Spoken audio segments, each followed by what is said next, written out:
welcome back to Beyond the Veil. This is episode 2, and I'm going to continue to share my story slowly so you really get a good idea of who I am, how my gifts developed, and how I came to offer the services that I offer in this lifetime. And in the last episode, I gave a really brief timeline run of the past 5 years or so of my life, but I want to focus today on my time in Los Angeles. And I'm also going to be sharing some tips and tools and practices that you can be utilizing to strengthen your own clairvoyance, clairsentience, your own intuitive gifts in a really similar way that I did, because a lot of these exercises were channeled to me when I was learning to strengthen my own abilities, and I feel like they work and can be kind of fun. So with that said, let's backtrack to LA. I moved to LA in 2017 from New York. I spent about 10 months in New York. Previously, I was living in Charleston, South Carolina, and when I was in South Carolina, I was studying holistic nutrition. I was getting into meditation and yoga, so this was around 2013, and I loved Charleston, but it was very heavy on the drinking, lots of ghosts and lots of spirits, which was very difficult for me at the time. And although I loved my friends, I was sitting there with a green juice and they were sitting there with a Mountain Dew and a cigarette in hand. And after a couple years, it got to the point where I knew that I needed to move on. So at the same time as well, 2015, I started to realize that something was pretty seriously wrong with my health, especially looking at my friends who seemed to be doing just fine, drinking soda, and I'm, meditating, green juice, yoga, and I'm not well. So I took my first test. I finally caved and accepted that something was wrong. I got tested for Lyme and it came back negative. Over the next few months, from the moment of that test, things got progressively worse to where I was struggling to function in normal day-to-day life. And I really, really wanted to move out to California, but I wasn't well enough to do so. So I moved back home, and I actually worked for Juice Press in the city. For those of you who know Juice Press, I was managing some locations in the financial district. And I also had to take some time off because at a point it got to where I wasn't able to actually work at all. So when I was in New York, and when I was home is when I started to hear the voices of spirit. And I've told this story before, so sorry if you guys have already heard this, but I was seeing doctor after doctor after doctor, basically with the intention to get tests run by conventional medicine and then take it to alternative medicine and go from there. I just wanted a diagnosis for what was happening to me because it was very scary. And every single test that was run came back negative. Turns out I had Epstein-Barr the whole time, which if you go back to the very first blood work that I got done, it showed up on the test, but it was overlooked by the practitioner. So it took me about a year to receive that diagnosis. And then I was also diagnosed with fibromyalgia and chronic fatigue syndrome, just, slapping a label on, we don't know, we can't figure it out. So in that time, I remember sitting in a doctor's office, and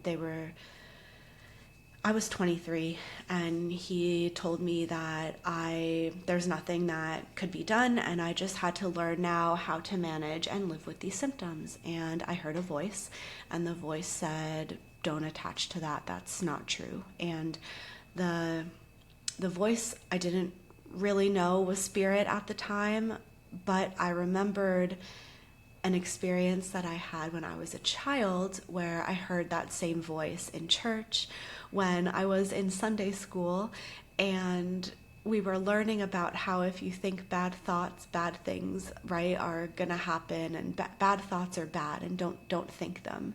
And I remember thinking about something bad, and it wasn't even bad, but for a kid, I was like thinking about sex, and I didn't even know what it was, but I knew it was bad. And then I was like, oh my gosh, I just thought of a bad thing and Jesus hates me. And I started spiraling in my mind as a 8 to 10 year old, just because my brain went to that place when I was just told that it shouldn't. So I heard a voice say, no, like, don't attach. It's okay. Like, don't attach to this religion. This is not your path. And ever since, I didn't. And I was really young to be receiving that message, but I recognized it, and I felt so desperate that I had no choice but to listen to this voice. And the voices got stronger and stronger, and I was guided to do this, to do that, to go see this doctor, to heal. And eventually it led me out to Los Angeles, which is where I, wanted to be the whole time through this series of events with an ex-partner that I was dating at the time. Had an opportunity his company was moving him out there, and I was able to go along. So I moved to LA. I was told the reason for it is for healing and for education, and that's like exactly what happened.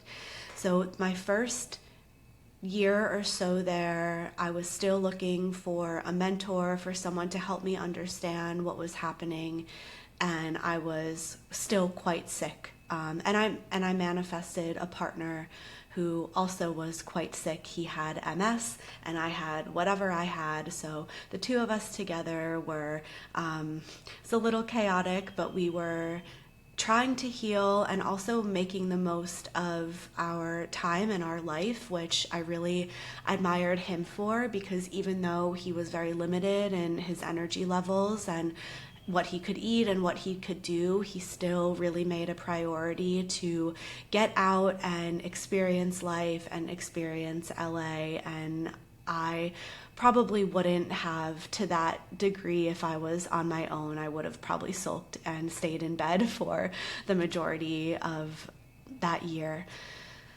So he is the one that introduced me to the meditation studio that I spent most of my time at, where most of the teachers that I learned from were from that studio, which is also the woman who was behind all of the distortion and all of the shadow.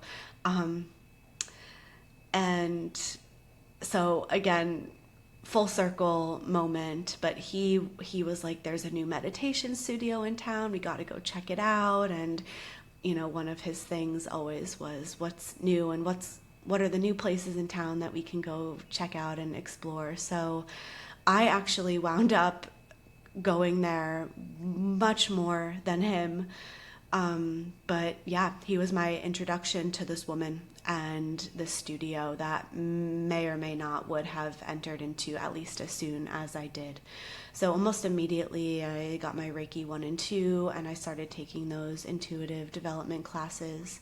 And then I started an Akashic course with someone separate from this studio who I really admired and looked up to at the time.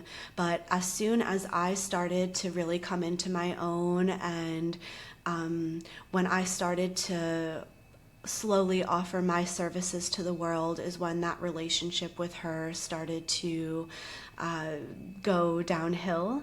I noticed that she wasn't happy for me, she wasn't excited for me, there was trigger and jealousy, and I kind of started to notice that her teachings maybe weren't what I thought they were, or I felt it kind of in the moment too, but I was so naive to all of this that I didn't trust myself and thought, maybe I'm being judgmental.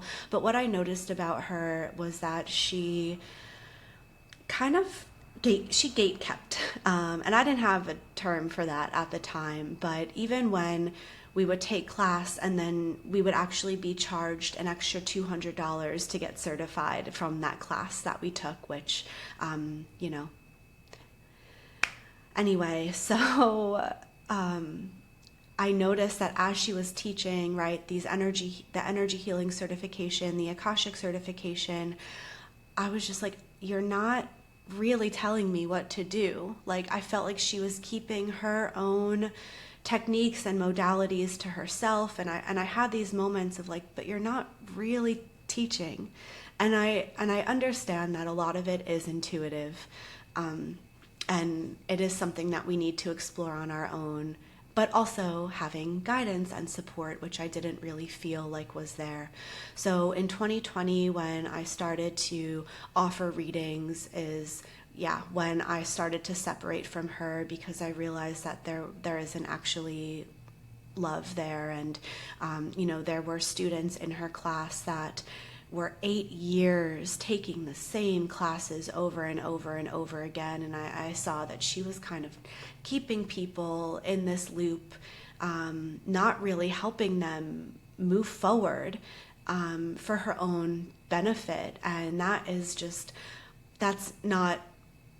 not for me. That's not my path. And that's not what I'm looking to build with my own students and my clients. I want to be there, but I also, want you to go on your own and not feel like you need me anymore when the time comes. So the class was an Akashic course, but we opened the records maybe once on our own, and then she would open them a lot. So we were given the prayer, but I never actually learned how to read the Akashic records. And because of that, I actually never got the certification until almost 2 years later. I had a friend that I met. It was so synchronistic. She had a Southern accent, and I was like, where are you from? And we actually were from the same city in the South, Charleston, and we went to the same college, same year, and we actually lived next to each other twice, and we had never met. And she was on her way to go take this course, and that is how I found out about this teacher. So the two of us, we would meet once a week, sometimes more, and we'd practice being in each other's records, and that's really how I learned to navigate this space. So I didn't have someone teaching me about soul contracts and how to read and interpret past lifetimes and the ancestral lineage and the future timelines and how to tie that all together. And so I feel like I taught myself, but I also, my friend and I, we really bounced off each other. And about a year and a half later is when I started practicing on other people. Again, my relationship with the records was never to be of service. It was to figure out what is wrong with me, because I didn't have a lot of money at the time. I didn't have money for private healings. I knew that I needed them, but I thought maybe if I learn these same techniques, I can kind of help myself until I'm able to get these healings and have the money for that. So throughout the 2 years that I was studying, I was working for another juice company in LA, and it was honestly so perfect because I got there right at the height of influencer marketing in the best wellness scene in the world, which was Los Angeles. So I was working with influencers and working in social media, but I was, behind the scenes and at all of these events, teaching about the products and the herbs and all of these different types of wellness modalities. So I got to be in the scene without having to be in any spotlight, and it was a really special time in my life. Obviously, eventually I had to leave and kind of grew out of the spiritual ego that was LA. But again, I had nothing to base base it off of in those more formative years. It wasn't until 2019 when I started to realize that maybe this community isn't fully aligned. So I got readings from friends in the class, and we would practice on each other. And every reading that I got, I was told, wow, you're so clairvoyant. You're so visual. You're so visual. And I saw black. I saw nothing. And it was nice to hear, these messages coming through about how gifted I am and powerful I am. And I honestly just thought they were being nice and just saying that to make me feel better. It wasn't until one reading specifically that I did in this certification class with the teacher, and I was getting certified for energy work and she was getting certified for Akashic, so we did practice on each other. And she was saying that she's not usually very visual, however she's so visual now because she's in my records and da-da-da. And I was like, with all due respect, I am really tired of hearing this because I'm not visual and I don't know how I'm supposed to connect with that or how I'm supposed to activate that, because I've been trying and everything that I'm doing is not working. So she basically saw this visual of this crown, and the crown had all of these jewels on them, and they were all of my gifts that I haven't been able to bring into the physical realm just yet. And that the problem was that my soul is only 20% in my body, 80% of me is up in the cosmos. And I knew that. I disassociated my whole life. I thought I was grounded, but again, I think, with a lot of these things like grounding and like the ego and these messages that we keep getting over and over, right? It's like, oh, you need to ground more. Oh, your ego. Oh, so we think we understand it, but we understand it to the degree that we can at the time. So it's like at the time I felt probably the most grounded I ever felt in my life. However, I wasn't. And you don't really notice that until you go into an even deeper embodiment, right? And so I had to basically figure out how to get this 80% of my soul and my consciousness back into my body. And once I did that, then these gifts would come online. So the typical grounding practices, right, like anchoring into the earth and being in nature, like it helped, but they're novice. And their foundational practices compared to what I really needed to go through to activate these gifts. And I think that's also a problem that a lot of healers are facing, where they have these practices for psychic protection and for grounding, but they're it's a foundational level. It's not an advanced level. And as they are progressing and as they are going deeper into their own consciousness and into the shadow, and they need to also develop and advance these practices just as they're doing in all other aspects of their life. So a lot of times I'll have clients that are like, oh, I have my protection practices, but it's just not enough. And that's why it's so important to continue to take courses or ask, right, for your guides to share with you how you can continue to develop these practices. So eventually, obviously, the clairvoyance came online, and it's actually one of my strongest. I would say feeling and knowing are up there as well, because I spent my whole life with those clairs available to me. As a child, I always knew things without being able to explain how, and the inner knowing was how I could tell what someone is really feeling or really thinking, even though they're saying this to me. And so I navigated the first 20 so years of life with my clairaudience and claircognizance. Nope, with my clairsentience and claircognizance. So the clairvoyance, I'm very visual now, but again, I had a lot of work to do to get there. And the practices are important, right? Strengthening the muscle is part of it.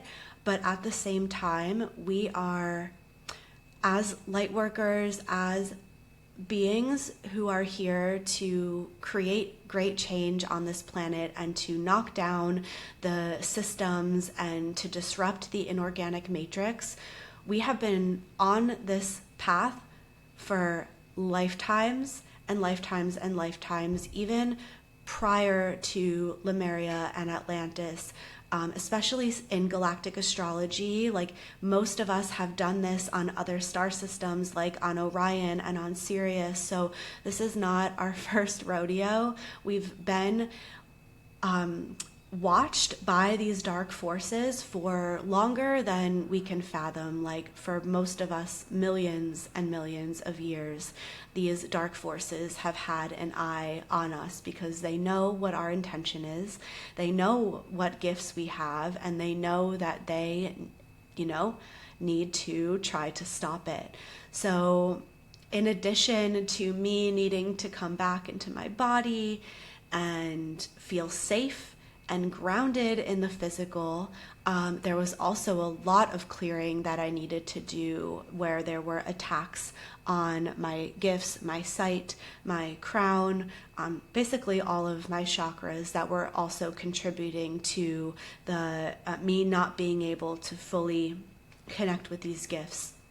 Actually just had a session where this message came up, and I was explaining how our psychic gifts, for a lot of people, it's like we think it's just being able to communicate with spirit and to see and to hear and to feel, but really there's so much more. Like not all, but some of us, and it depends too on if you chose to be able to activate that in this lifetime, or where you are in your soul evolution. So it takes a long time to master these gifts. Some of us have, and some of us are in the process of it.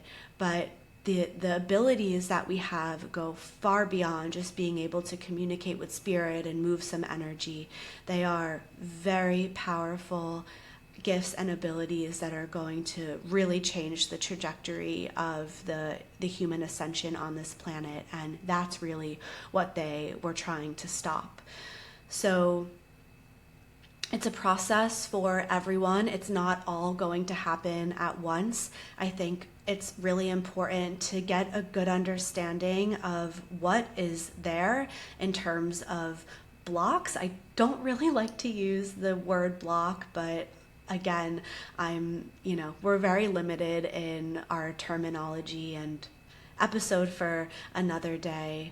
But, are you out of body, and is that contributing to it? Is there black magic? Are there implants that are making it so you can't receive the messages? Like where does the focus need to be? And then, you either receive that support from a healer or practitioner who knows what they're doing and is able to help you, or if, you already are skilled in energy work and you want to learn how to do this yourself, you have options. So with the communication with spirit, everyone communicates in their own way. That's one thing I think I'm noticing with clients too, where they think they're not able to communicate, but maybe they're just not communicating in the way that they see others communicate, and they think that must be the way, but that's not happening with me. Spirit is really subtle. If you're getting these loud messages, it's because you're not listening. And it shouldn't have to get to that point every time for you to really listen and trust the message that's coming through. Spirit is speaking to us all day, every day, through a very soft, very gentle, very subtle way. So again, a lot of people are looking for those big aha moments or those loud messages that you can't deny, and that's not always what's going to happen. The more you master these abilities, the quieter spirit becomes, because you're learning how to tune in and how to be present in each moment and really pay attention and be aware and mindful and listen to these quiet whispers of spirit.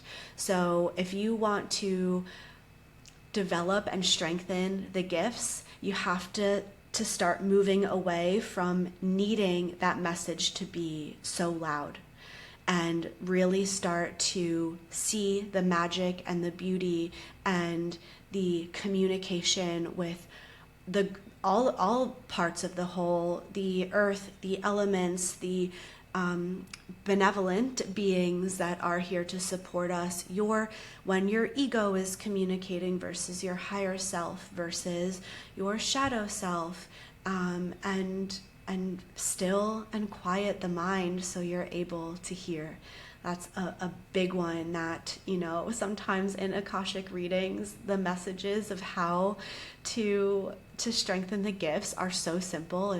And sometimes I'm like, I can't even believe I'm saying this right now, but meditate. Like, that's what they're saying. And it's like, obviously the client knows that, but there's sometimes resistance, or we get busy, or we make excuse. And it's because part of the time, like, we're afraid of what's there, of what's in the subconscious and unconscious, and we resist it.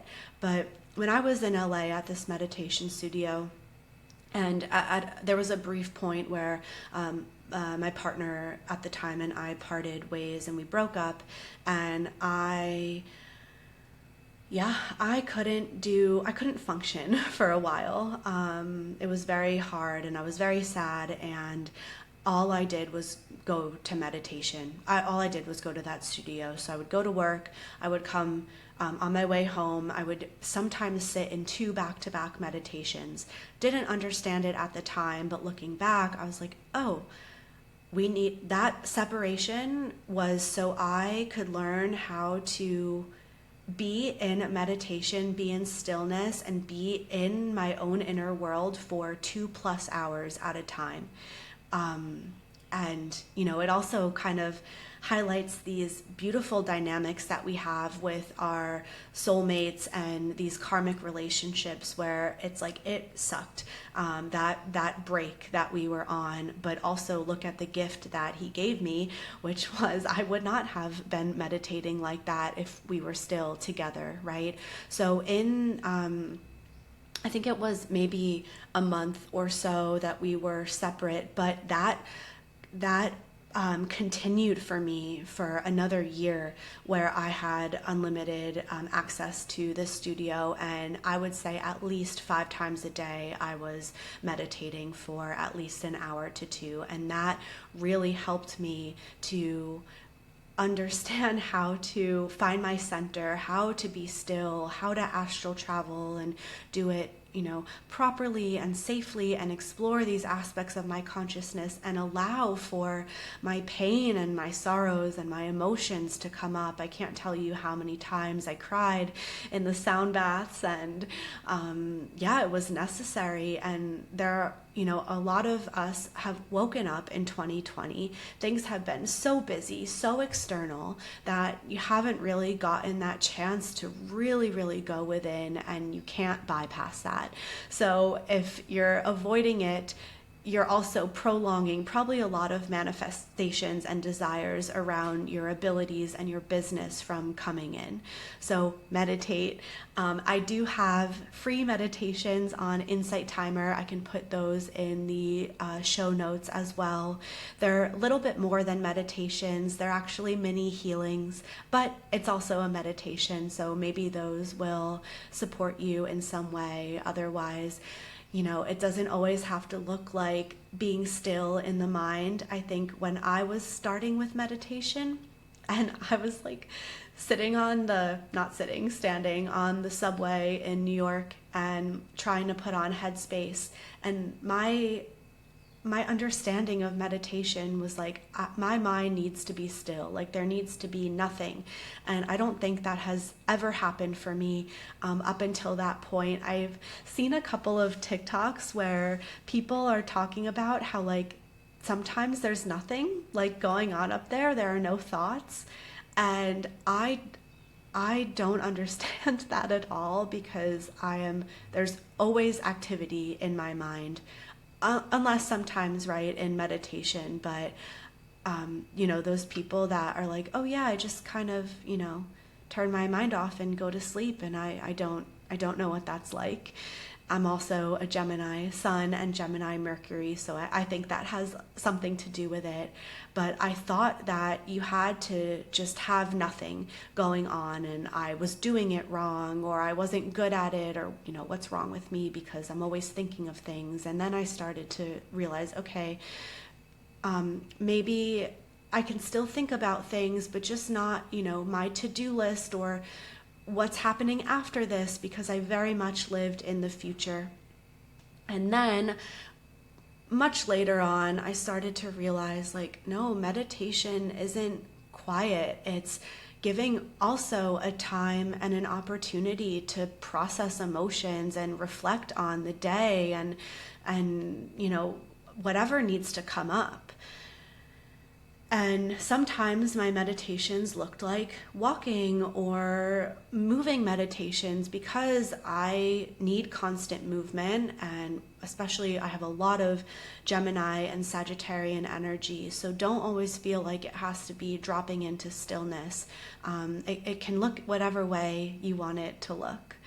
So anyway, I don't even know what I was saying before that. But I'm just gonna keep talking. So, with spirit communicating with you in subtle ways, it's going to look different for everyone. Like sometimes it's through the external world, right? Like the external world will communicate with you. Again, sometimes it's the angel numbers and the animals that we see are sending us messages, and other times it's the elements or a message from the wind, right? Sometimes I'll feel this gust of wind and I'm like, oh, that was a message, and I tune in and I was right? So many different ways that maybe isn't really taught in New Age, or that we don't think of. We're not thinking, oh, spirit is communicating with us in that way. So I really encourage you to just kind of let go of expectations and be open to how it's meant to show up for you. And the more you focus on your relationship with yourself, like your team is amazing and you can't do it without them, but the relationship with the higher self comes before all of that. And the more you bond and connect with the higher self and allow for those messages from the higher self to come through, the easier it will be to navigate. And also, I have my phone right here, and through this podcast I saw 111 and 123, so I just needed to share that. But anyway, so again, some people are more clairaudient where they're hearing. Some people, it's more of a feeling, and sometimes the feeling can be sensations, right? Really strong sensations in the physical body, like your whole body is contracting, and that's telling you no, or telling you, hey, there's an energy present here that we are not welcoming in. Or the right hand might tingle, or the hand might get really cold or really hot. I use the clairsentience to gauge the energy of the space and also the energy of others. But in session, I'll feel a sensation, let's say in the shoulder, and I'm being shown that person has an attachment here, an implant here, something that needs to move. Other times you also might smell or taste, and those are ways to communicate with spirit. And then of course the inner knowing, and then the clairvoyance. And one thing with the clairvoyance that I feel like a lot of people maybe don't understand because I feel like a lot of people want to be clairvoyant. That's like out of all of the ways to communicate with spirit, maybe they feel like that is the best one, or I don't know. I don't know what it is. It's cool to see, absolutely.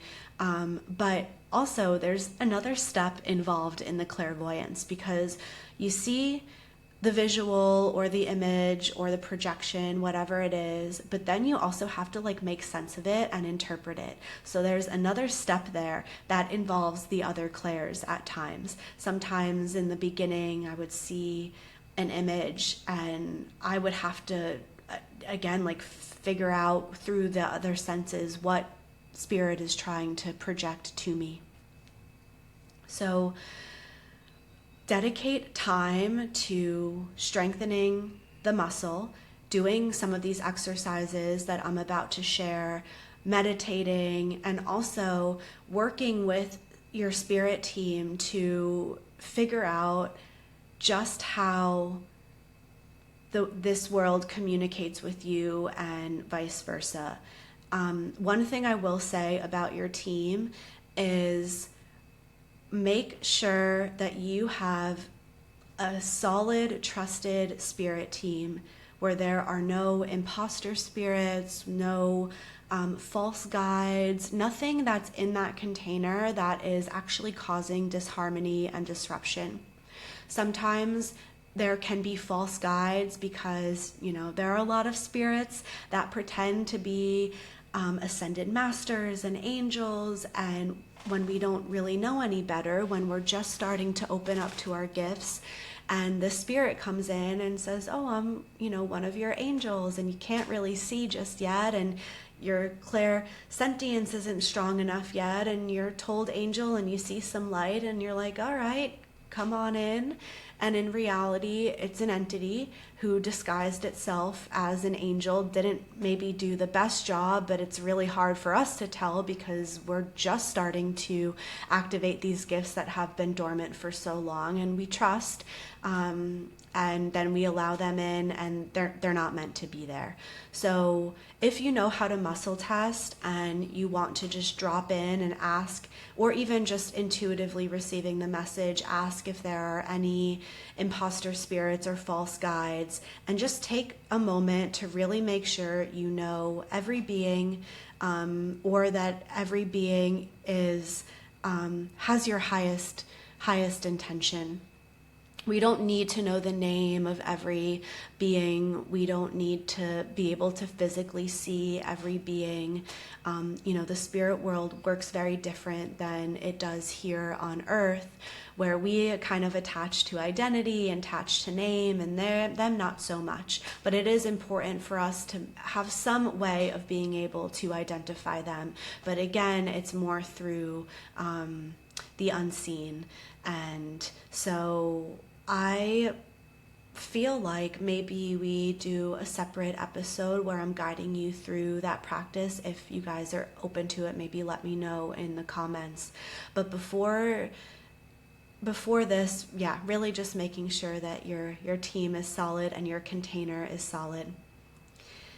And I'm going to start with clairaudience of just ways in which that you can start to open this up and practice this. And again, it will be important for you to know, I work with percentages a lot as well, where I like to get an understanding numbers wise of what's there distortion wise. So you can ask for a percentage of how, percentage wise, how much of my clairaudience is already active and how much do I have to go? And percentage wise, are there, what blocks are my own, right? And what are external, what are dark forces or black magic or anything that has been placed external that has kept me from being able to hear. Sometimes we are our own blocks, where we're actually afraid of these psychic abilities, or we still have wounding from being persecuted or being thrown in jail for these gifts, and we actually turned it off ourselves. And even though consciously now we want to come back to it, unconscious, subconscious, shadow aspects of self, past life, past trauma, it's like, no, we still feel that this is dangerous and we don't want to do this. So then it's this process of shadow work, of the healing and integration of all of this distortion from the past. And that's where I come into, because that's what we're doing in the light process and in these sessions. And they are more advanced practices. So that applies to everything. Maybe you know, before you do these exercises, go through and just get an idea for all of the clairs, percentage that's active, percentage that's not, what's mine and what's not. So now you kind of have a better idea of what's there. So hearing, right, is you're hearing a voice that is outside of your own thoughts, your own mind. It can sound like your own thought, but it's like, you know that it's not. Your brain didn't think it. And sometimes it will sound like your own voice, and sometimes it won't.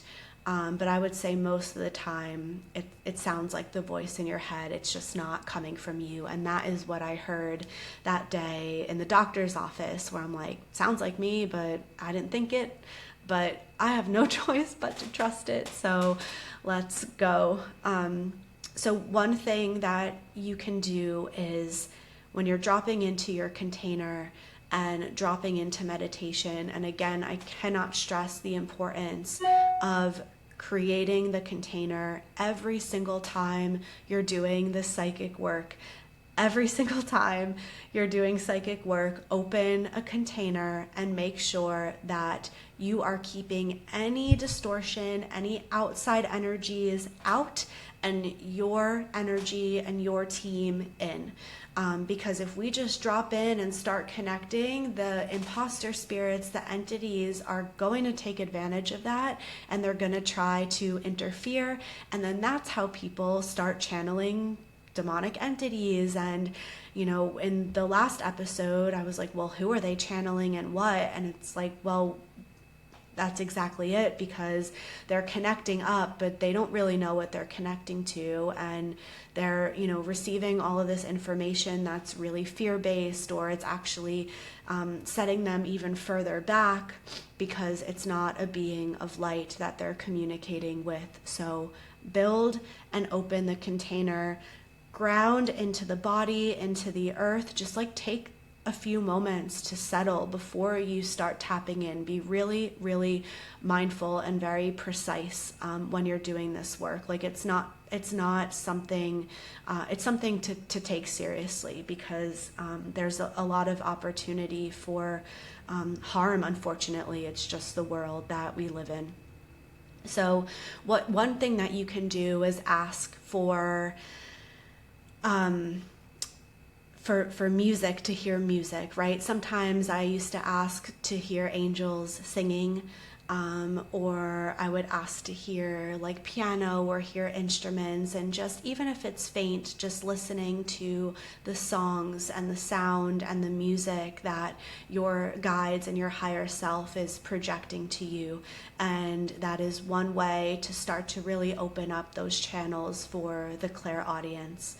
And another thing that you can do is, you know, connect and invite in your higher self, and just ask the higher self to start projecting certain words to you, so you can then hear the word that is being projected. So it's like you're kind of having this conversation and working together, but instead of this long flow of information, it's one word.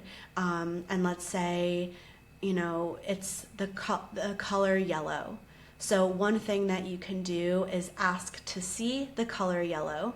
I know we're jumping around a little bit, but ask to see the color yellow, and then ask to hear the color yellow, and then feel the color yellow, and just kind of observe how it's being shown to you in all of these different ways, and how this color, which is light, which is technology, which is spirit, is communicating with you in all of these different ways.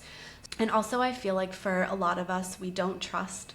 So asking yourself, oh, maybe my claircognizance is actually pretty strong. I'm just not trusting what I'm getting. And that's where I need to focus, is figuring out where this doubt is coming from, why these parts of me aren't trusting the greater whole and helping those parts of you to heal, which is, again, the shadow work, because everything always comes back to shadow work.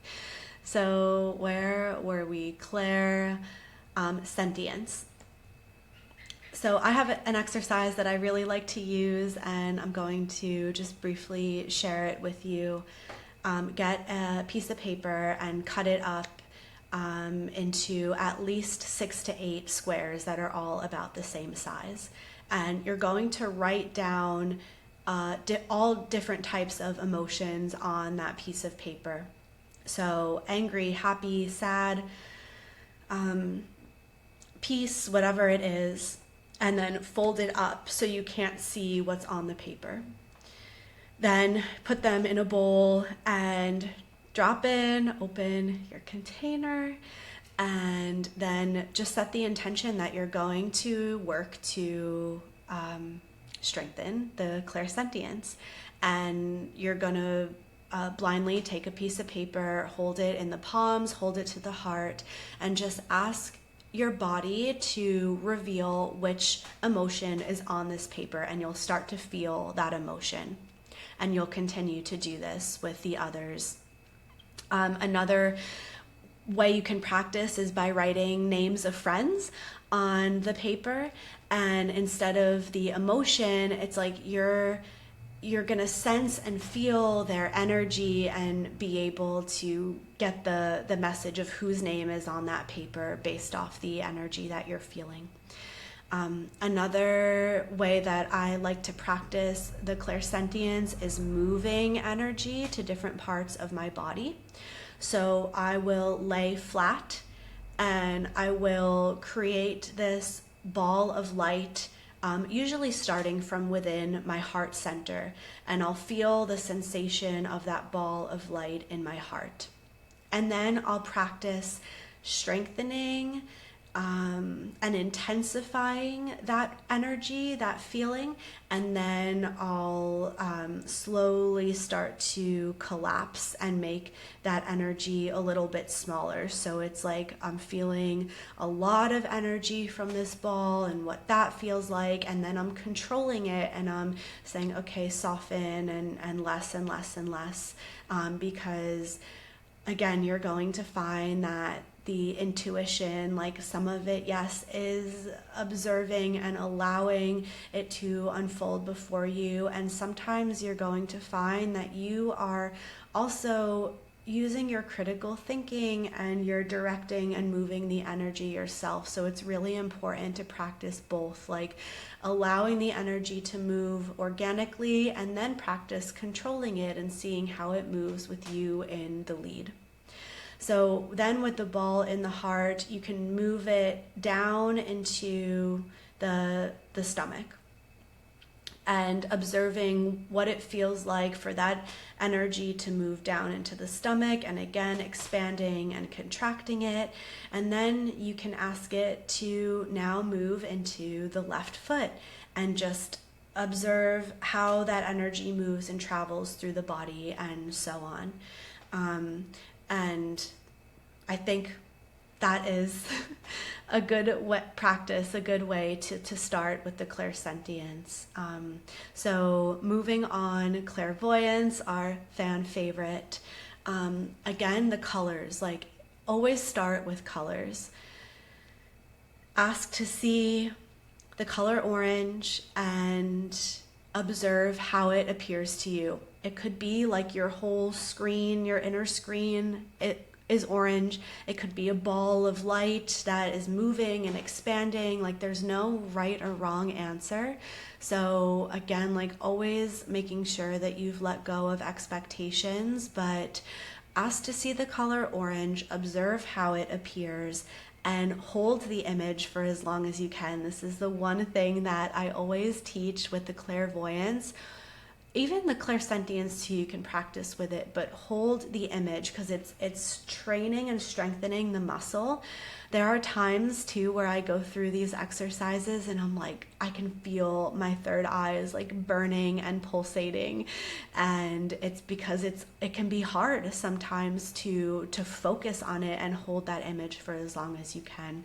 So hold at least 30 seconds, I would say. Hold the image of the orange, observe it move and transform if it does, and then ask to change it to green and observe it shift to the color green. Then you can ask, change color, I'm open, doesn't matter what it is, and just kind of see what color it starts to change into. And start there. Then you can move on to shapes. So visualizing a triangle or a circle or a square in the mind's eye, holding that image for as long as you can, making it get bigger and smaller and move from left to right, and just playing with it and allowing yourself to also have fun in the process, and have the square change into a circle, and now it turns pink, and now it becomes a triangle, and now it gets really big, and just kind of play and practice with that. Imagination and daydreaming are going to be really important for this, because our imagination is not really separate from our clairvoyance, and it is definitely the gateway into really being able to strengthen seeing these visuals. I'm a daydreamer. I spent my whole high school and college career getting my degree in daydream, so my whole life I guess I have always been visual in the sense that I would dream and imagine, and I feel like, especially when I was sick, because a big part of my healing was daydreaming and imagining that I was healthy enough to go to shows, to go hiking, to travel, and I would visualize myself living these experiences. It's also a form of manifestation, but at the same time, the more you can daydream and use the imagination, the stronger the clairvoyance will come, so that when it comes time to receiving images and messages through spirit, you're already there. One more exercise that I really like to use that I just quickly want to share, because I don't know when I'll come back to this again, is visualizing nature. So sometimes, right, the clairvoyance is an image or a visual. Other times it kind of looks like a movie that's playing out before you. And I practice this with just observing nature. So in the mind's eye, I would envision either being at an ocean or at a lake, and I would just observe the trees and the way that the water ripples and blows in the wind and the waves that are crashing. And then I would ask, for a storm to roll in, and I would just watch this movie of a storm rolling in on the beach or at the lake, and just kind of allow myself to watch this movie before me. And I would do the same with trees. I've taught this one exercise before where I would visualize a tree, and again, any tree, and what you're going to do is take it through the 4 different seasons. So maybe the tree, you see it during winter where the leaves are non-existent and there's snow on the ground, and again, just like holding that image for as long as possible, and then asking to see the tree in spring, and you start to kind of see this movie play out of the bloom and the snow melting, and now it's spring and the tree looks a lot different, and then you're taking it through summer and fall and so on. And you can do this for anything. There are so many other, right? You could do it through the life of a rose, and the rose as a bud, and then watching it bloom and then watching it die. So again, just a couple of modalities and practices that you can use to strengthen the muscle while you continue the inner work and the shadow work, as you go through that process of seeing the distortion and the attempts to block these gifts unravel. So again, if you're feeling like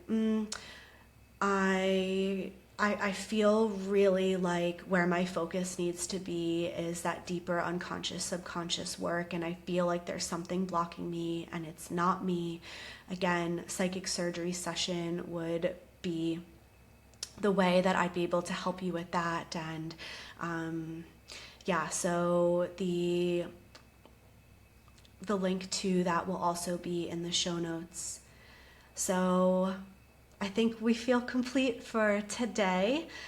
Thank you guys again for listening. I hope this helped. Please let me know if it did, and let me know if you do decide to try out any of the exercises and if you notice any shifts or changes within your ability to communicate. Next time, I'm going to continue on with a little bit of my story in post-LA life, how black magic really started to come into my field, and just highlight a little bit more of that first year in Tulum and what happened there. And I'm gonna focus on a deeper dive into understanding what black magic is. So I will see you guys next time. For now, you can find me on Instagram and TikTok, Lauren on Earth. Bye guys.